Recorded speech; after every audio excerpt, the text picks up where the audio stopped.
Welcome back to my channel. I know I disappeared again as of late, and for that, I'm sorry as always. Today's video is a request that I've had pending for a while, and it's a different sort of hair video. What is my routine for dealing with unwanted facial hair? We could also alternatively title this a tour of where I have unwanted hair growing on my face. My number one concern is and has always been my upper lip. I do have a girl stash, and because I'm a brunette, you can see it more easily and it makes the area look kind of greenish when it's growing in. Does anybody else notice that? I used to get this area professionally waxed at a salon, which actually wasn't bad, at least pain-wise. I mean, I understand people's pain thresholds vary from person to person. What really bothered me was having to find the time to make the appointment and then get down to the appointment and then pay for the appointment, including tip. And then sometimes the person doing the waxing would start pointing out, do you want this area done? Do you want that area done? And in a perfect world, I would say, sure, yes, go ahead and rip it off. But realistically, that's another $5 a pop at least. Plus, thank you, salon person. Not to mention that by the time I got to college, it became a real pain in the rear. Enter my current solution. This is sugar wax. You might also see this or something very similar to this also called sugar paste. Now, I just want to be clear, people are starting to talk about this as though it's a newfangled thing, and it is not. This has actually been practiced in places like Egypt and the Middle East to remove hair for a long time. So I just want to give credit where credit is due. Now, one of the keys to effective sugar waxing is that you have to prep your skin appropriately. You want to wash the area beforehand. I just use a little bit of face wash to make sure that there is no excess oil on your skin and make sure the area is clean. Then you want to exfoliate. This is especially important because otherwise the mixture will actually take off the dead skin cells instead of the hair. And then I usually brush on a little bit of baby powder, or I've heard cornstarch works as well, to make sure there is no excess moisture left on your skin. You always apply the wax opposite the direction of hair growth.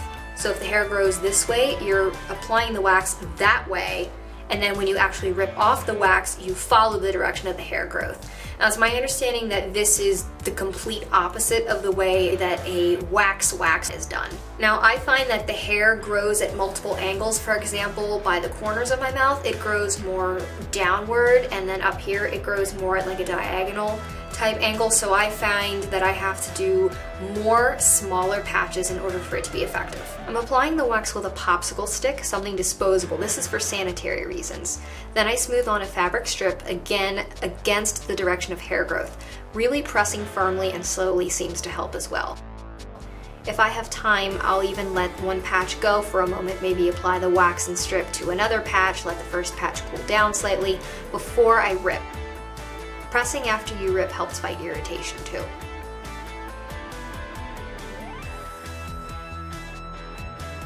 In addition to my upper lip, I also use sugar wax for these areas right here where my eyebrows kind of bleed into my hairline, or vice versa, as well as in between my eyebrows and along the tops where it's a nice straight line. I do not sugar wax under the arches or around the outer tail. Those areas are too tricky. I'm just always careful to make sure no eyebrow hairs that I actually want are attached to what is about to be ripped off. And if there are any, I just gently separate them from the wax with a pair of tweezers and we're good to go. And then the wax that's left around the hair that I wanted rinses away easily with water, which is another benefit of this stuff. Then when I am all done, I often apply a little bit of coconut oil to help soothe any redness because it's a great anti-inflammatory. Aloe vera gel works fine as well. And voila, that's pretty much all there is to it. More areas that I find that I have a light sprinkling of hair around my chin, my sideburns, the corners of my jaw, and then also under here, under my chin, my neck, throat area. This stuff is also pretty fine and downy,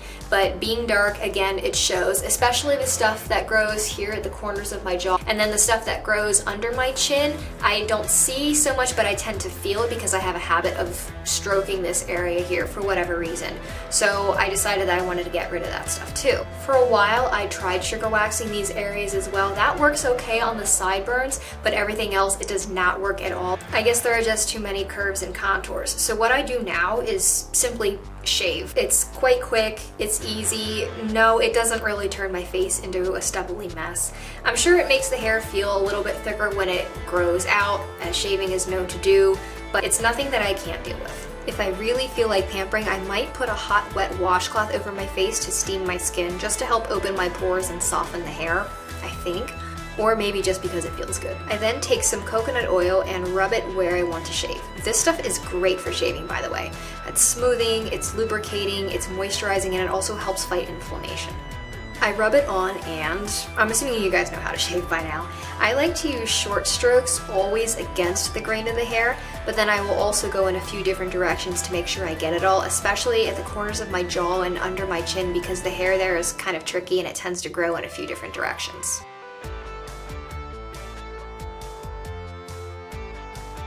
The last area I worry about cleaning up is my brows. I've never cleaned them up 100% like gotten every single hair, just because there are too many little baby hairs trailing here and there.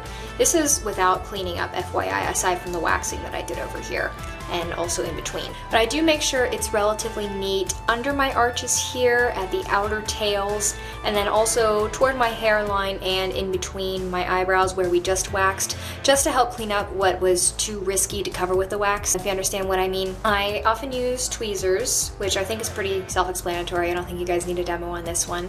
But I have also experimented with threading, especially for along the tops of my brows, where sometimes I have a lot of little baby hairs.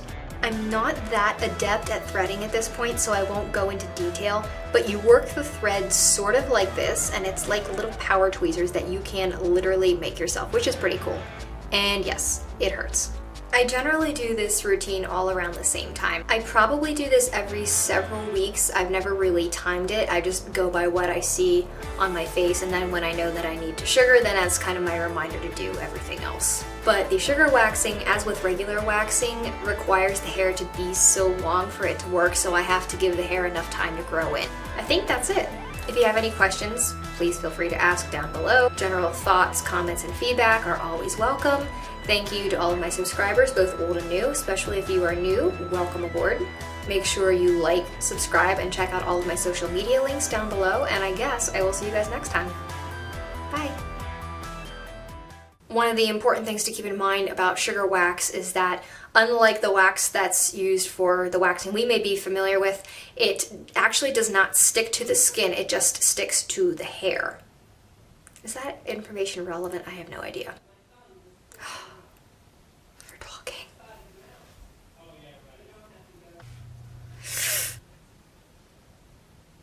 Shush, people.